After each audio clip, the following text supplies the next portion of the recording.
Assalamualaikum warahmatullahi wabarakatuh. Perkenalkan, nama saya Yazid Badari dari program studi manajemen dakwah 4B.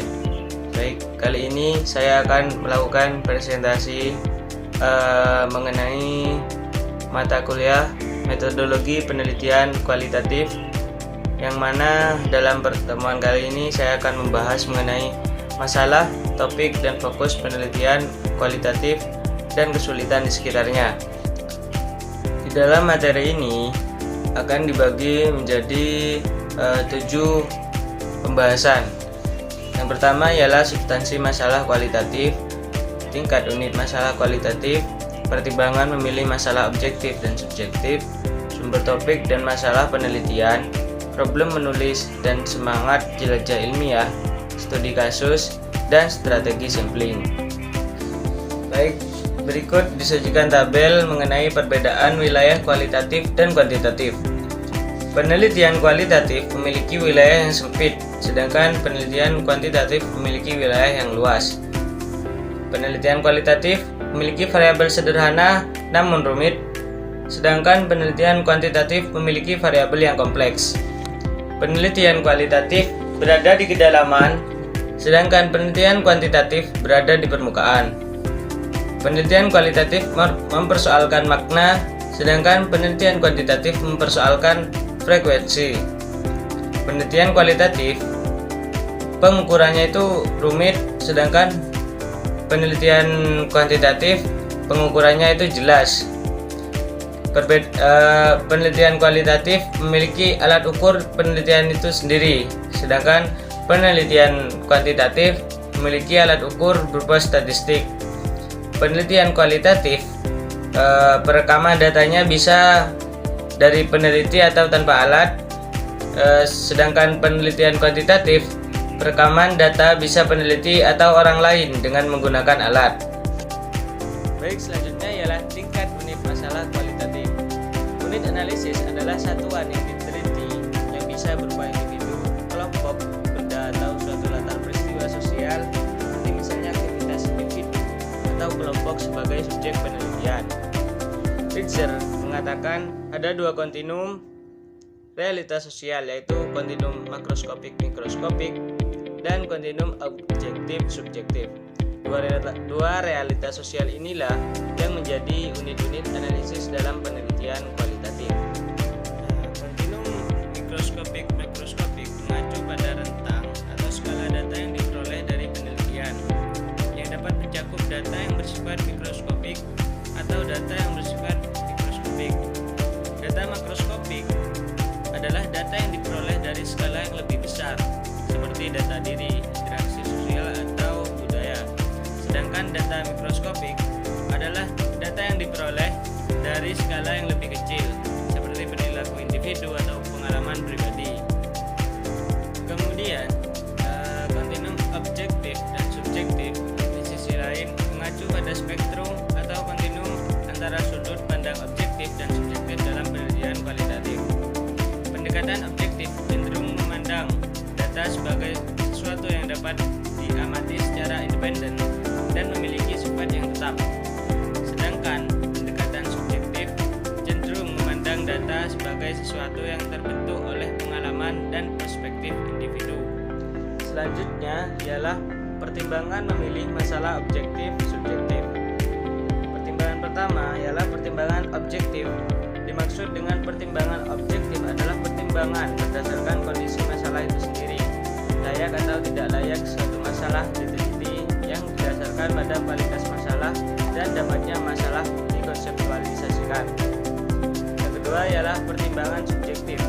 Pertimbangan subjektif adalah pertimbangan berkisar tentang kredibilitas peneliti atau calon peneliti terhadap apa yang akan ditelitinya. Karena itu suatu masalah dipertanyakan. Sumber topik dan masalah penelitian. Ada sumber topik dan masalah penelitian. Yang pertama ialah dari pengalaman atau experience. Pengalaman individu, terutama dalam melakukan penelitian, sangat berperan dalam hal menentukan atau memilih masalah penelitian berdasarkan pengalaman-pengalaman yang dijumpai sehari-hari.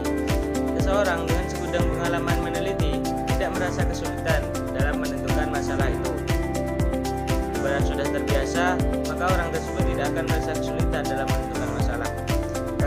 Kemudian yang kedua ialah teori atau deduksi. Merupakan salah satu sumber masalah yang menjadi pijakan untuk melakukan penelitian. Berdasarkan teori tertentu yang dikaji, peneliti mencoba untuk memverifikasi atau menguji dan bahkan ingin mengembangkan terus teori-teori tersebut. Melalui kegiatan deduksi atau mengkaji teori-teori yang ada dapat menimbulkan masalah yang membuat peneliti secara terus-menerus berkeinginan melakukan percobaan atau meneliti terkait dengan teori yang dikajinya itu. Kemudian yang ketiga ialah literatur atau kajian pustaka terkait. Melalui cara mengkaji dan membaca banyak pustaka atau literatur yang relevan dengan bidang penelitian, maka seseorang atau peneliti pemula dengan mudah untuk menyairkan hal-hal mana yang masih punya peluang sebagai masalah untuk kemudian dikaji dengan melakukan penelitian. Dengan memiliki kebiasaan membaca literatur yang terkait ilmu pengetahuan, peneliti terbantu menemukan masalah penelitian sehingga terus-menerus bereksplorasi dan melakukan penelitian. Nah, kemudian saya akan menjelaskan mengenai apa sih problem menulis dan semangat jelajah ilmiah.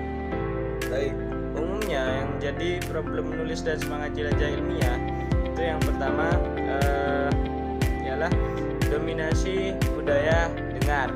Jadi budaya mendengar itu sangat mendominasi di masyarakat umum. Jadi per individu itu kebanyakan banyak yang lebih menyukai mendengar daripada menulis. Nah, kemudian daripada membaca dan menulis. Kemudian yang kedua ialah penghargaan yang rendah terhadap karya tulis. Nah, mungkin ini penghargaan karya tulis itu di Indonesia ini masih sangat rendah, masih rendah jika dibandingkan dengan negara-negara lain. Kemudian yang ketiga ialah unscientific culture dan retorika. Kemudian yang keempat ialah rendahnya semangat dalam dunia ilmu pengetahuan.